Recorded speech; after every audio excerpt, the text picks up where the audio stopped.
is introducing legislation to make Puerto Rico the 51st state.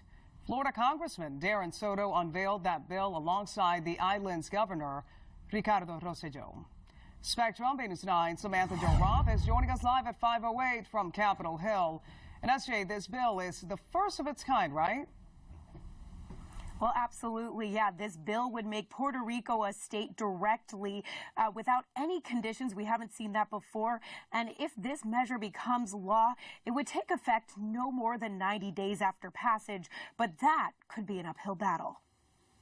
The current status is just simply untenable anymore. Congressman Darren Soto and a bipartisan group of House lawmakers say it's time to admit Puerto Rico into the Union. Puerto Ricans need their own U.S. senators and representatives to fight for the needs and hold Washington accountable. This measure would grant the island congressional representation and stronger influence in presidential elections. And if it passed, it would happen without a referendum from Puerto Rican voters. 3.3 million U.S. citizens are disenfranchised, don't have the power to vote, don't get equal resources, and are treated with injustice that is just simply unacceptable. Residents in the U.S. territory voted in support of statehood twice in the last 7 years, but those results were only symbolic. I am supportive of following the will of the people of Puerto Rico. This effort comes as President Trump's public feud with Puerto Rican leaders intensified this week after he complained about the amount of disaster relief going to the island during a closed-door meeting with Republicans. So let's cease the insults and the attacks.